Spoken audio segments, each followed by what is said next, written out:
안녕하십니까. 관광자원 해설론 7주차 첫 번째 동영상입니다. 관광자원 해설론 7주차 첫 번째 동영상입니다. 지금 촬영을 하는 날짜는 10월 12일 화요일 오후 1시 38분이네요. 예, 오늘이 오늘 제가 촬영하는 이 시점이 등교 정지 마지막이죠. 내일부터 수요일부터는 정상적으로 대면 수업과 혼합 수업이 이루어지죠. 자원해설은 혼합이고요. 일주일에 한 번, 그 다음에 동영상 2번 됩니다. 예, 간단하게 요즘 돌아가는 뉴스를 보면 확진자 수는 줄고 있고요. 부산도 줄고 있고요. 오늘 보면 부산이 뭐 20명인가 그 정도 되고, 뭐 내일은 또 늘 수는 있겠으나 점점 단계적 일상 회복 단계로 가는 것 같아요. 그리고 코로나 먹는 코로나 약도 나왔다고 그러죠. 경구용 치료제. 아마 이 코로나 시대의 게임 체인저 변화하는 계기가 될 수 있을 것 같죠. 관광 쪽으로 보면 점점 국내 여행객은 늘고 있고요. 또 해외로 가는 여행 상품을 판매하는 즉시 거의 매진이 되는 것 같죠.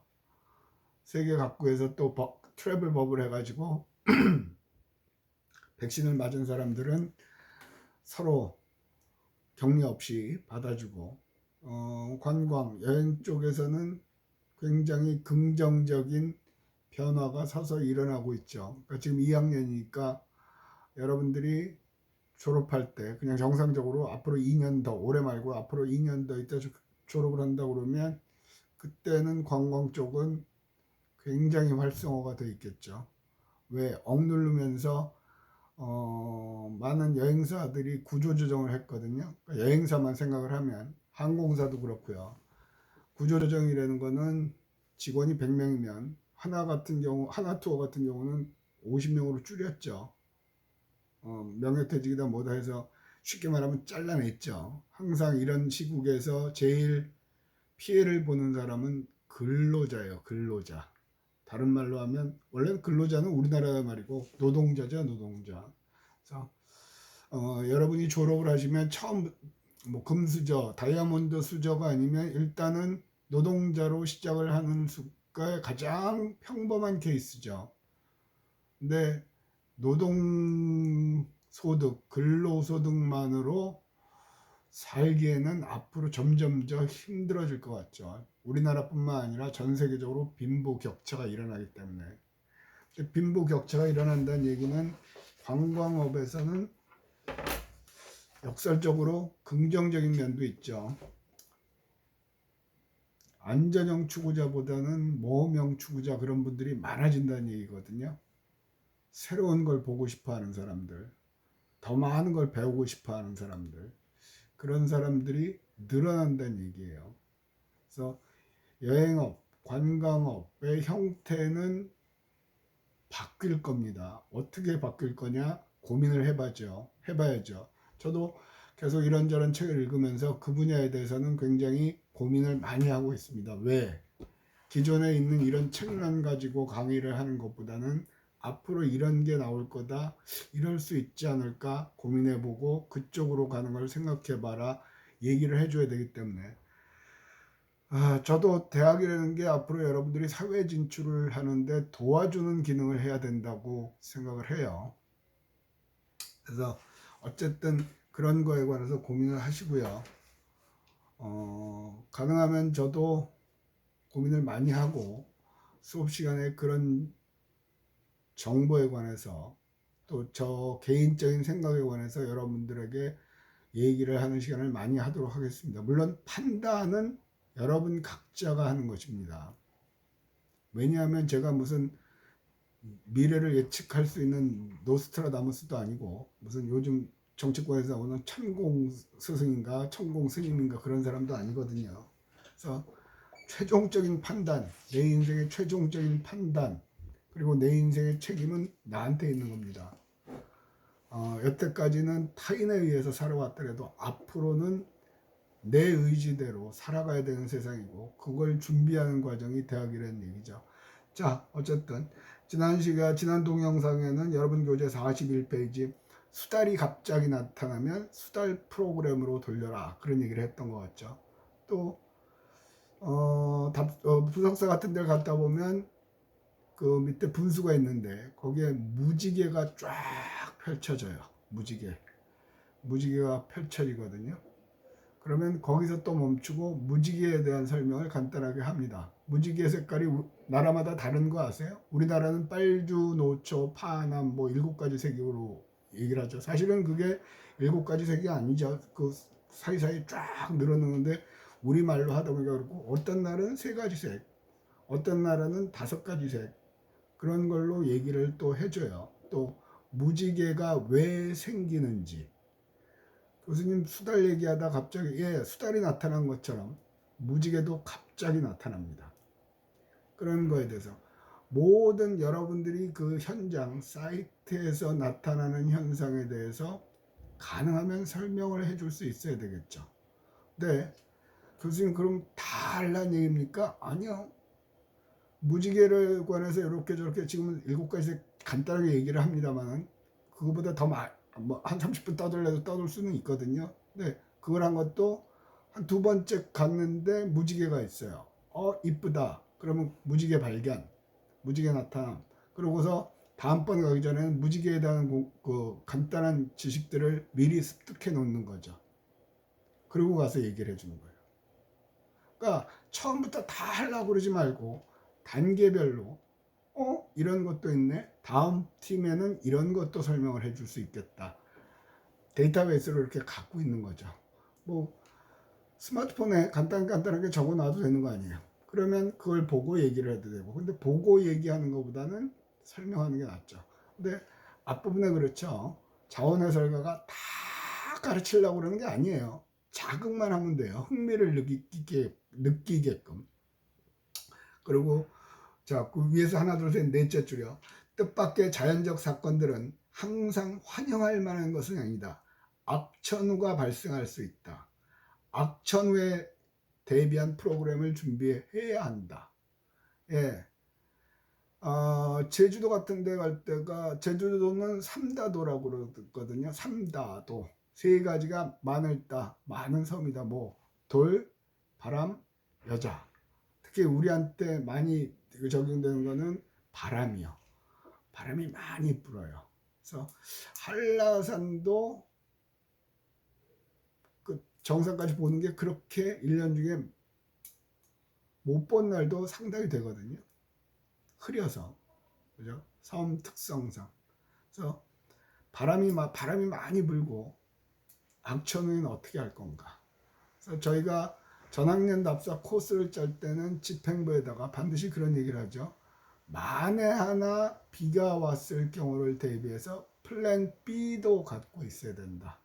플랜 B. 그죠? 만에 하나 비가 오면 어떻게 할 건가. 근데 현실적으로 전학년 답사 같은 경우는 참 어려워요. 왜냐하면 인원이 한 200명 정도 되기 때문에 많을 땐 300명 가까이 되거든요. 관광버스 6대까지 가봤던 것 같은데요. 6대, 예. 7대인가 6대인가까지 뛰었던 것 같아요. 요즘은 이제 학생들이 줄어서 그렇게는 안 되겠지만, 그래서 그 많은 인원을 수용하기가 어려울 수가 있어요. 그죠? 그리고 또 지금은 이제 플랜 B에 대해서 얘기를 하는 거거든요. 저는 답사 같은 걸 가면 반드시 적어도 하루에 한 끼는 그 지역의 특식을 먹어야 된다는 주의거든요.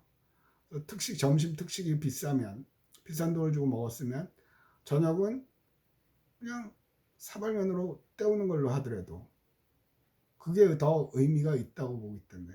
근데 항상 학생들이 고민해서 갖고 오는 걸 보면 교수님 여기 참 괜찮은 식당인데요. 근데 뭐 200명이 다 못 들어가는데요. 그렇게 고민을 해요. 그러면 대체로 예를 들어서 춘천 닭갈비 같은 경우 춘천 지역을 할 때는요. 춘천 닭갈비가 원조잖아요. 또 닭갈비도 이제 미군 부대 어쩌고저쩌고 그런 스토리가 많은데 그건 여기서 할 건 아니고 닭갈비 같은 것도 보면은 닭갈비집이 모여 있죠. 왜 한 군데서 200명을 다 가려고 그래요?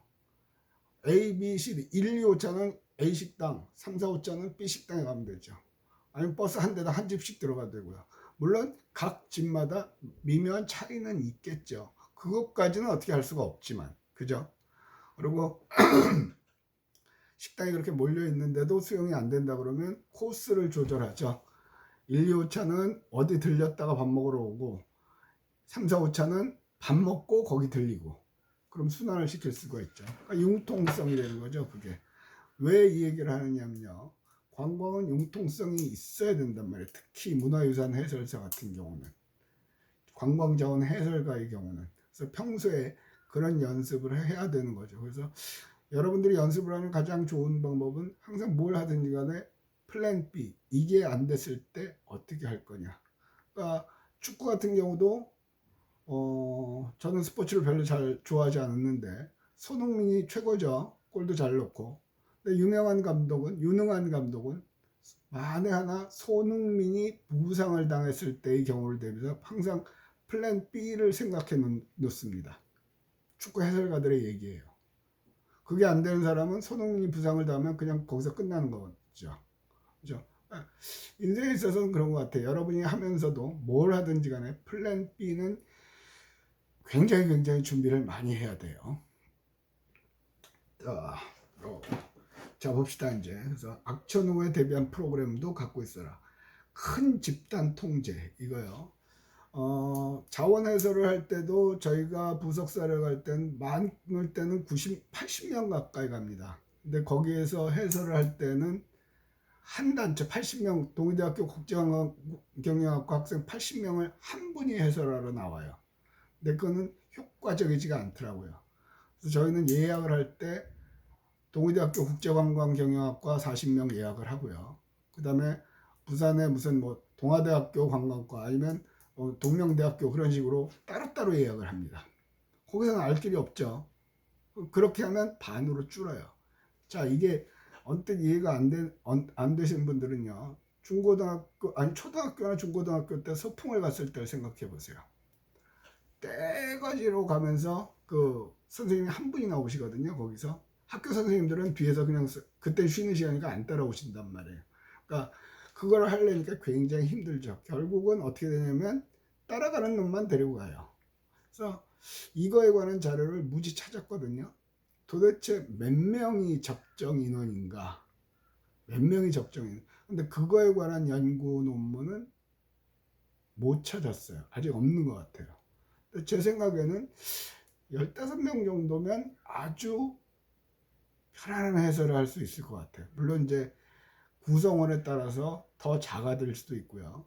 근데 요즘 같은 추세라고 그러면 개인주의가 많거든요. 개별적으로. 그래서 우리 가족만 그런 것도 있어요. 그러면 아무래도 단가가 비싸지겠죠. 그런데 또 그런 측면도 있는 반면에 또 요즘에 초등학생 같은 경우로 보면 아파트 단지나 뭐 그런 데서 별로 친구들이 없어요. 그래서 몇몇 집이 모여서 함께 여행을 가는 경우가 있거든요. 그러면 한 서너 가족을 데리고 가는 경우도 상상할 수 있겠죠. 그러니까 틀에 짜여진 건 없어요. 그런 것들은 내가 경험을 하면서 그 경험하면서 했던 것들을 기억해 놓고 메모해 놓으면서 어떻게 그러면 제가 아까 그랬잖아요. 처음에는 여행사에 그런 걸로 취직을 하더라도 어느 정도 경력을 쌓은다면 내가 나만의 특화 프로그램을 만들어서 처음에 프리랜서가 되고 내 회사를 만들 수가 있죠. 내 회사를. 그런 것들을 갖고 있어야 돼요. 지금 여러분들 대부분의 대학생분들은 취직하는데 목을 매거든요. 근데 그 취직이 끝이 아니에요. 그 다음에 또 뭐가 될 건지 그걸 고민을 해봐야 되겠죠. 그래서 자, 위에서 하나 둘 셋 넷 다섯째 줄 있습니다. 끝에 대규모 단체는 때로는 해설자의 독단적인 리더십이 필요하다. 여기서도 얘기를 하는 게 말은 독단적인 리더십이 필요하다는데 이걸 그러면 조금 세게 나가야 된다는 얘기죠. 세게. 그죠? 호루라기도 불어가면서 빨리빨리 오세요 하고, 안 그러면 힘들어져요. 지난 시간도 그런 얘기를 했죠. 마지막 사람까지 올 때까지 기다려줘라. 근데 한 100명 데려간다 그러면 마지막 사람 올 때까지 기다리면 앞에 있는 애들은 벌써 지루해서 가버렸어요. 해설사 없이. 그런 경우도 생겨요. 그러니까 그래서 저 같은 경우는 거기 가도 해설을 의뢰하면서도 저는 뒤에서 그냥 뒷짐지고 따라만 가거든요.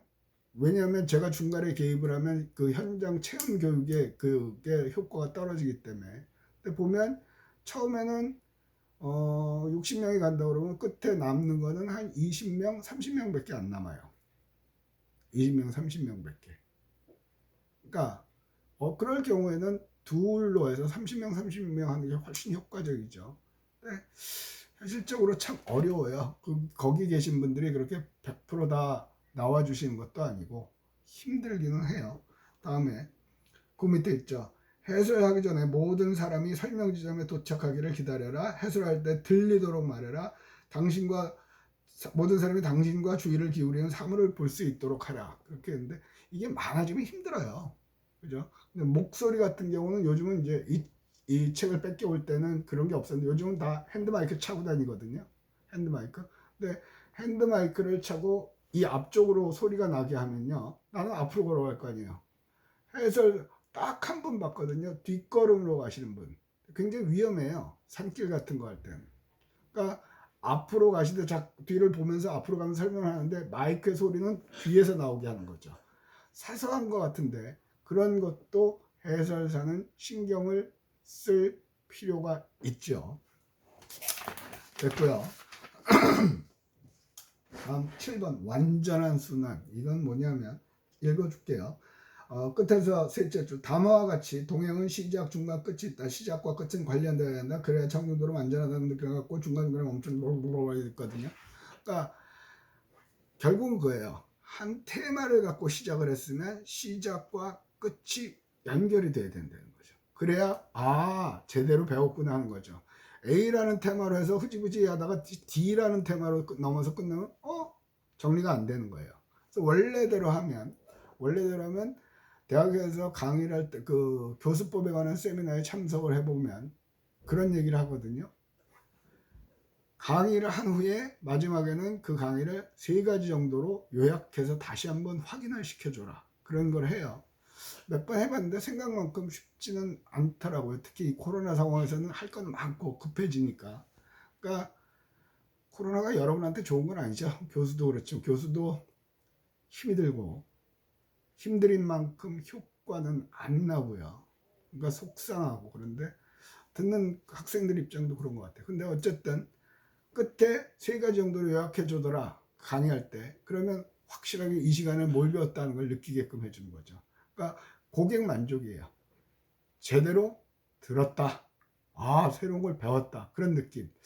다음에 한번 또 와봐야지. 그렇게 하게 해준다는 거죠. 그 정도로 해서 끝을 내고요. 다음은 2장. 관광자원 해설사의 자질과 역할. 자질. 쉽게 말하면 이거는 도대체 어떤 사람이 관광자원 해설사가 될 수 있나 그런 거예요. 지금 여러분한테 얘기할 땐 누구나 해설사가 될 수 있습니다. 뭐 카페에서 수다 떠는 걸 좋아한다거나 친구들 앞에서 얘기하는 걸 좋아하는 사람 누구나 해설사가 될 수 있습니다. 맞아요. 근데 그렇게 표현을 안 했죠. 어떻게 했나 한번 보자고요. 그래서 해설사의 개념 늘상 그렇듯이 많은 학자들의 얘기를 써놨습니다. 46페이지입니다. 두 번째 패러그래프 샤프는 자원해설 법칙 얘기했죠. 관광이 어쩌고 모스카르도 그다음에 박석희 이 책의 저자. 그래서 맨 끝에 보면 관광자원 해설사 문화관광부에서 2001년 이것도 용어가 바뀌어요. 지금은 문화유산 해설사라고 바뀌어 있어요. 끝에서 둘째 줄 보면 관광자원 해설사는 과거의 문화나 우리의 자연자원의 의미를 부여하고 현재와의 교류를 가능하게 하는 교육적 활동을 운영하는 사람이라고 볼 수 있다. 그렇게 어렵게 써놨습니다. 그러니까 한마디로 말하면 제일 많이 하는 게 역사. 그죠? 그러면서 그것들이 현재하고 어떻게 관계되는지 그거를 해보라는 얘기예요. 아마 여러분들이 지금 19일 날 오실 때는 그 리포트를 들고 오셔야 되죠. 리포트를 들고 오셔야 되고 조원 명단 그 각자 이름 양식에 있는 대로 사인 그것도 갖고 오셔야 되고요. 그날은 발표 순서 추첨했습니다. 그러니까 그날 명단을 안 내시는 분은 스스로 발표하기를 포기한 것으로 인정을 합니다. 여기에 보면 그렇게 써 있어요. 그러니까 이걸 나눠드린 이유는 이대로 합니다. 이대로. 그러면 싸울 일이 없죠. 만약에 이대로 안 하면 그날 안 내셨는데 또 발표를 시키면 그날 낸 학생들이 이건 불공정하다고 이의를 제기할 수 있죠. 그걸 아니다, 불공정한 거 아니야 라고 해낼 논리가 저한테는 없어요. 여러분들이 명확히 인지하시고요. 근데 아마도 그날 안 내시는 분들이 꼭 나오죠. 제가 할 바 아니에요. 미리 사전에 고지를 했고 나눠드렸고, 특히 2학년 분들은 지난 학기에 저하고 프로젝트 수업을 하셨었고, 그리고 첫 수업 시간에 물어봤거든요. 저하고 프로젝트 하신 경험이 없는 분 손 드세요 하는데 한 분도 안 드셨거든요. 다 있다는 얘기예요. 그렇게 간주할 수밖에 없죠. 일일이 그걸 다 뭐 들었니 안 들었니 할 수는 없잖아요. 그죠? 그래서 그 리포트 갖고 오시고, 그 다음에 조언 명단, 출석 체크한 후까지가 제출 시간입니다. 그죠? 거기까지 전에 제출을 미리, 그러니까 오셔서 미리 제출, 한 5분 전에 오셔야 되겠죠. 5분 전에 오셔야 되겠죠. 그래서 가끔 그런 경우도 있죠. 4명에서 한 조라고 치고 A라는 학생이 내기로 했는데 A라는 학생이 명단도 갖고 있는데 그 학생이 그날따라 지가 결석을 해버렸어요. 그러니까 그전 발표 못하는 거예요. 그러니까 뭐 적어도 2사람 정도가 갖고 있다가 내시는 게 안전하겠죠. 뭐 그거는 제가 관여할 바가 아니에요. 뭐 4분이 갖고 계시거나 1분이 알아서 책임을 지시건 그거는 제가 할 바 아니에요. 그러면 학생들은 예를 들어서 늦게 와서 제출 못한 애들은 항상 와서 하는 얘기가 그거거든요. 저는 안 해도 좋으니까 다른 애들은 할 수 있게 해주세요. 그런 조항은 없어요. 그렇게 예외를 인정하기 시작하면 처음부터 끝까지 돌아갈 수가 없죠. 그러니까 저는 한 번도 그래 본 적이 없습니다. 아마 지난 학기에 경험을 하셨을 거예요. 됐고요. 그 다음에 뒤에 47페이지에 보면요. 위에서 세 번째 패러그래프요. 이 모든 사람들이요. 이 사람들은 관광자원 해설사가 복합적인 욕구를 지닌 관광객에 대하여 관광지에서 교육자와 관리자의 역할을 동시에 수행할 수 있음을 언급하고 있다. 이건 뭐냐면 뒤에 가면 나오긴 하는데 우리나라에는 관광 가이드라는 게 있습니다. 원래대로는 법률상으로 보면 여행의 처음부터 끝까지 책임지는 거거든요. 여행사 직원이 나와서. 그래서 예를 들어서 교대 앞에서 모여서 뭐 어디 갔다 온다 그러고 교대 앞에서 예를 들어서 뭐라 그럴까요? 어디 내장산에 간다면 내장산까지 내려주고 대부분은 내장산 내려주면서 몇 시까지 오세요 하고 있거든요.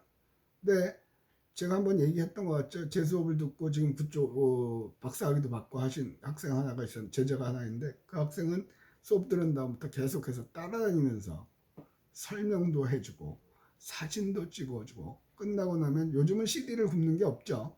CD도 구워서 메일로 붙여줘요. 잘 되죠? 고객이 날마다 늘죠. 그런 거예요. 여러분들은 CD로 안 구워주고 사진 찍어서 그걸 파일로 보내주면 될 거 아니에요. 그러니까 요즘 또 그 학생은 또 카메라도 갖고 있었는데 요즘은 카메라를 굳이 가질 필요가 없죠. 스마트폰만 가져도 다 촬영이 되니까. 그래서 여기서 얘기하는 거는 처음부터 끝까지 교육자와 관리자가 몇 명이 왔는지 뒤처지는 사람은 없는지 그런 것까지 책임지라고 그러거든요. 엄격하게는 가이드하고 해설가하고는 분리가 돼요.